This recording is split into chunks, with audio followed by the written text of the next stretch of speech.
Welcome back, guys, gals, and envy pals. Today I'll be finishing up building Ordon Village, which I started in the previous episode. Once again, the amazing people that inspired me to do this by their projects on Breath of the Wild and Majora's Mask will be linked in the description. Make sure to like, subscribe, and check out my Discord server, and with that all said, let's get into it.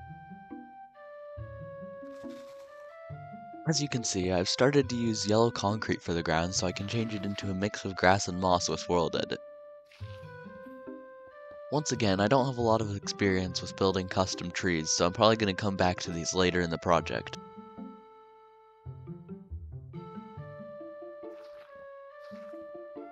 One of the major challenges of this project is the scale. I largely regret making the whole thing a 1-to-1 ratio, because it greatly limits the amount of detail I can put into things, and I end up having to leave out a lot of smaller details that can't really be built into the map because they're so small. Take that mediocre picnic bench for example. I would have been able to make it look a lot better had I been building on a larger scale.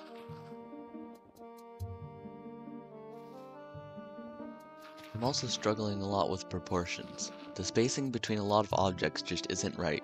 This is happening because unlike Grazzy, I'm building on a super flat world that doesn't already have the template of the map, and unlike Tobi, I'm building on a 1-to-1 scale. This water wheel is another great example of the issues with a 1-to-1 scale.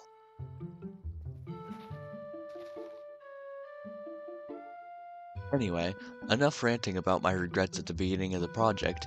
Now I build Jaggle, Pergy, Mallow, and Tallow's house. One thing I noticed about Ordon Village, a lot of the houses are weird shaped off the axis. Perfect for Minecraft builds, am I right? Luckily, I've already scattered out some other areas I'll be building in the future, and the other areas should be easier. For example, in Kakariko Village, the majority of the houses and shops are literally rectangles on the axis.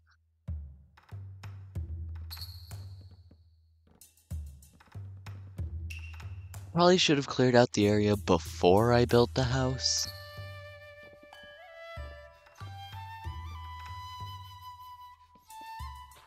This little tower thing above Mallow and Tallow's bunk bed was a little difficult to build.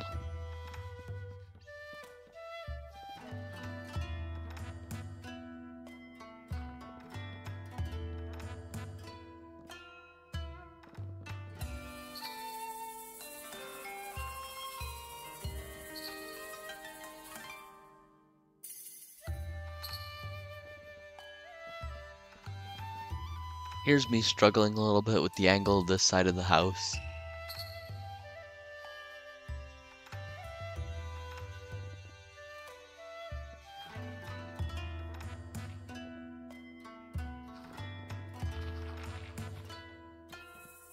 Once again, I probably wouldn't have had as much difficulty building the walls if I had dug out the area beforehand.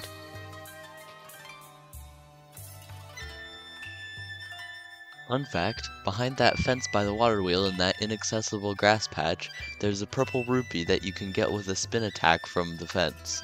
I discovered this while working on the map.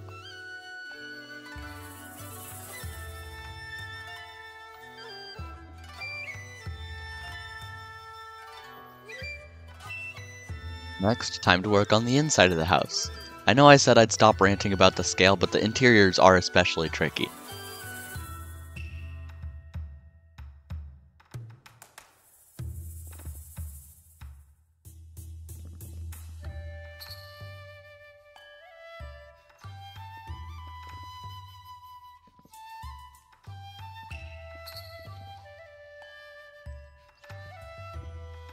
The little open spot right there is where you jump out as Wolflink after stealing the shield.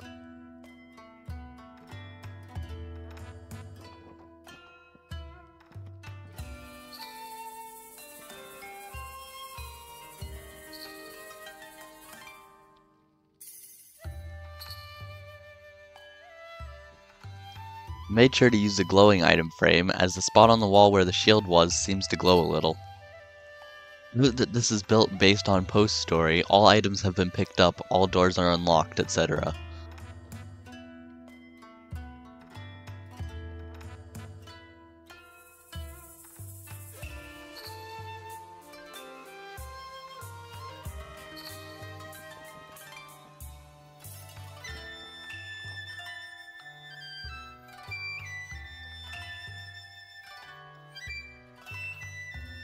This time, I wisely chose to clear out an area before I started building.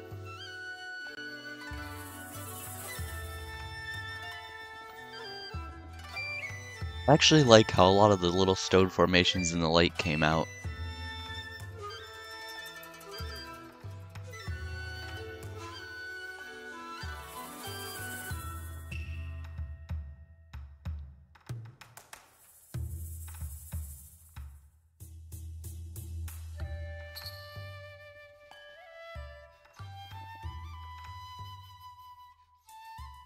At this point, I pretty much added a little more onto the path, changed the concrete to the right blocks, and then hopped off for that building session.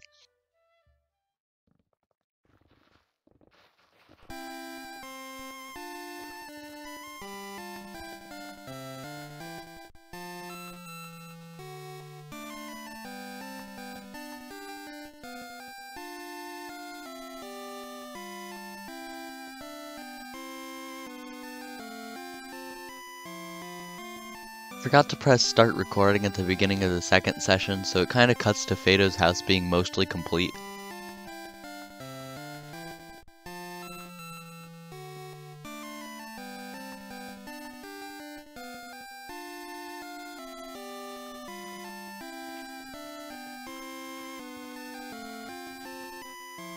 I was extremely nervous going into building the giant tree behind Fado's house. I didn't think I would be able to make it look very good at all.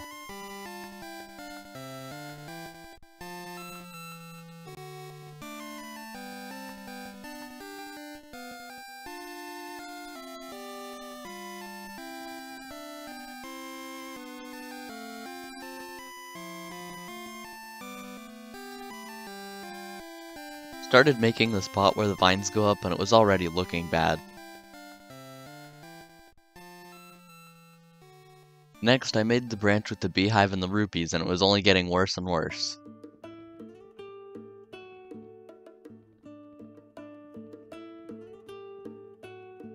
Then I started working on the upper branches and something changed. I was suddenly a semi-competent builder.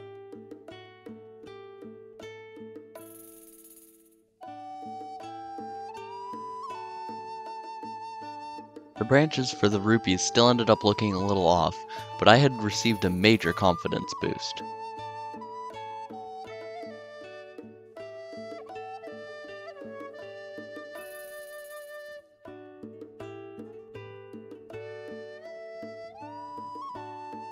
Then, I started working on the rest of the trunk, and it all just slid right into place as if I had already built it 100 times.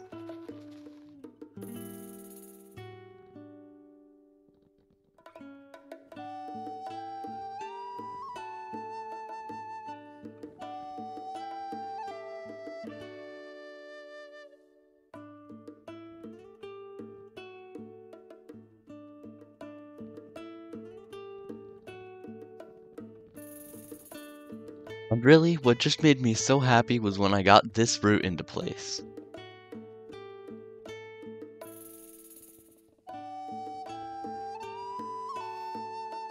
First, I kinda built this area as a facade, but I came back and finished it up later.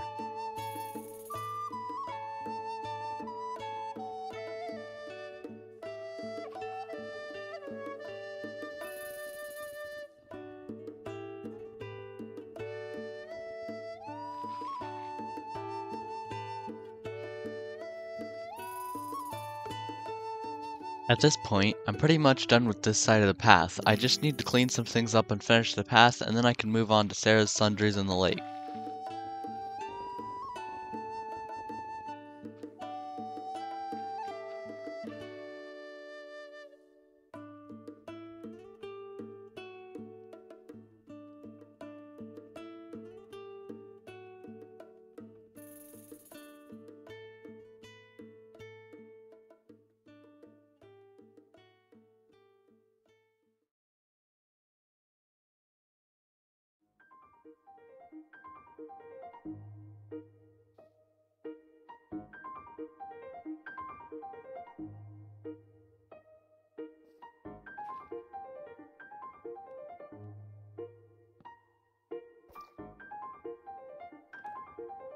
If Nintendo isn't gonna give Fado a house, I won't either, so I'll just leave this little Easter egg here instead.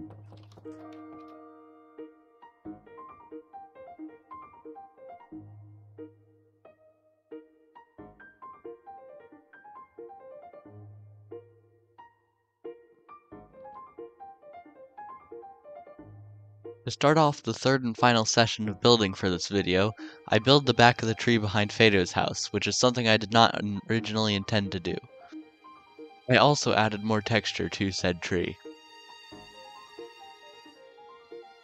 I also went around and textured the houses a little more.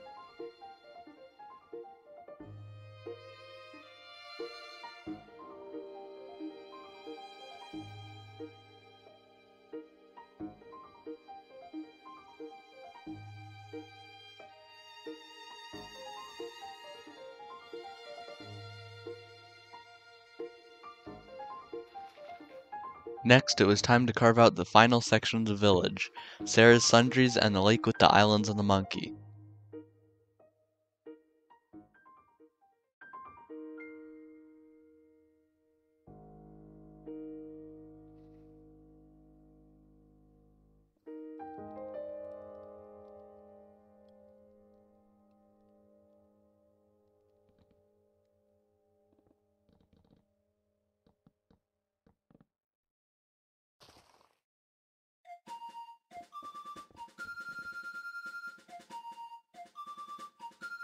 Now, not only is Sarah's shop an extremely awkward shape, it's also like 15 degrees off the axis.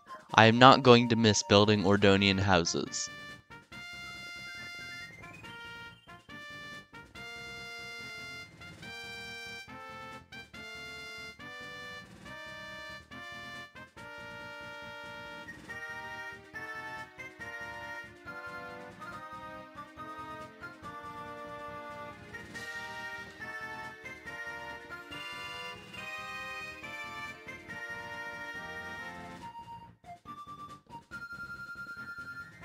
As you will see here, it appears that I place a torch flower in a decorated pot.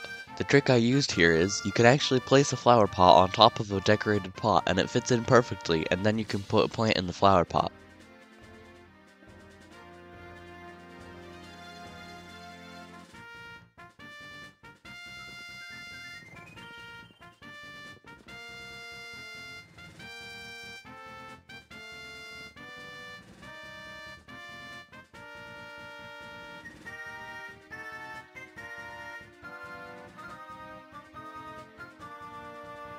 The roof, or at least the part on the front of the house, came out way better than I expected.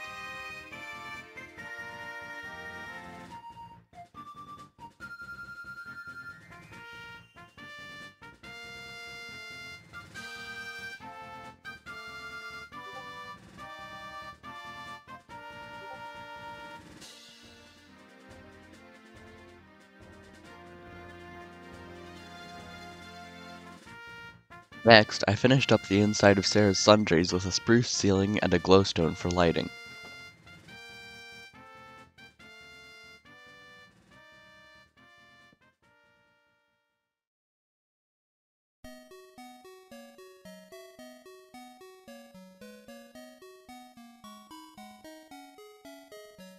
Now, it's finally time to work on all of the islands and the lake.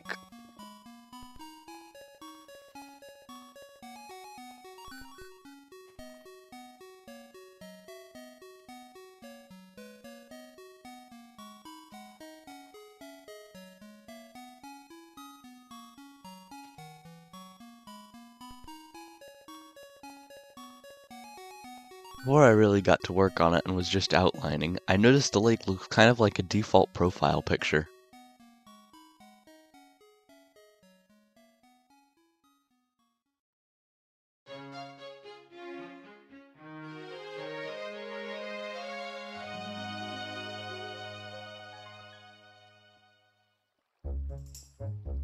Unfortunately, due to the shape of the lake, I couldn't just //set air the whole thing at once, and I had to do it in awkward slices.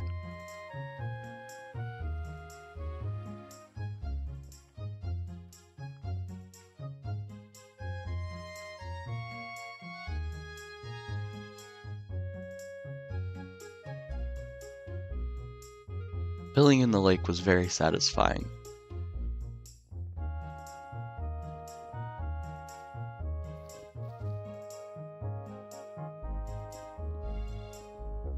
As I built the different islands throughout the lake, it really began to come to life.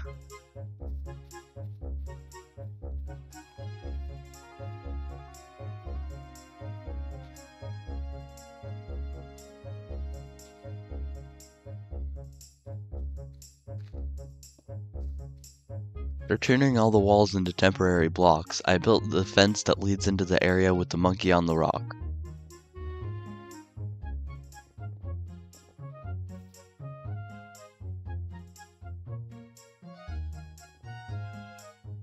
Next, I made the entire lake deeper, as that would be easier now that all of the water is actually in.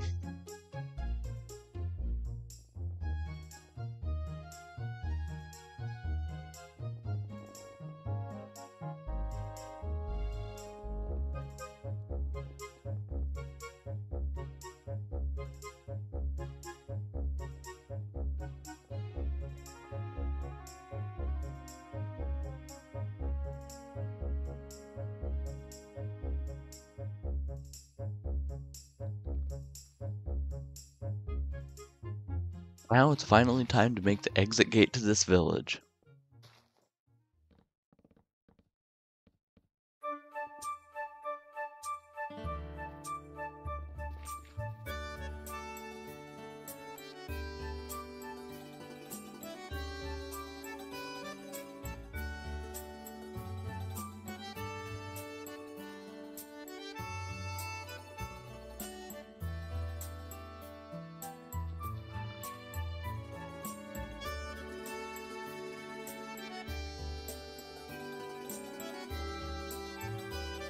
After a little bit of terrain work, I went to go copy a custom tree to my clipboard. At first I tried using / brush clipboard. I still don't know what I was doing wrong, so I decided to just stand in each place that I wanted to put a tree and do / paste.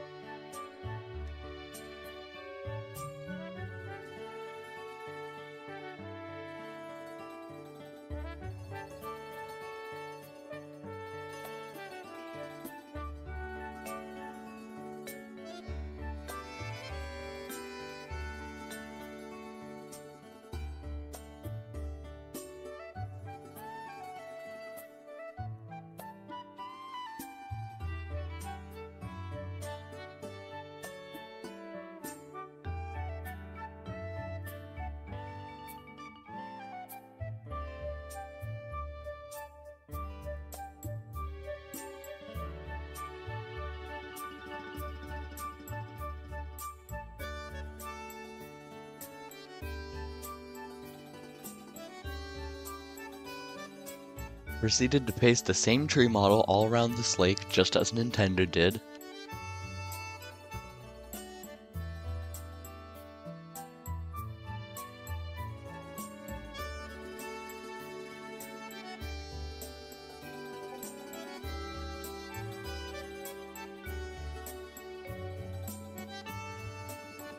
I even added a little bit of variation.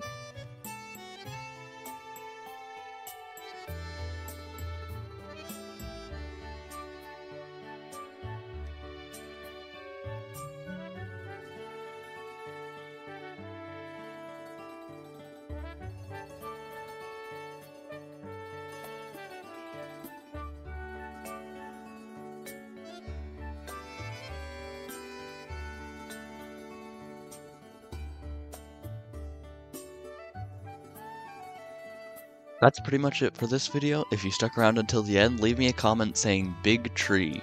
Once again, make sure to like, subscribe, and check out my Discord, and I'll see you guys next time.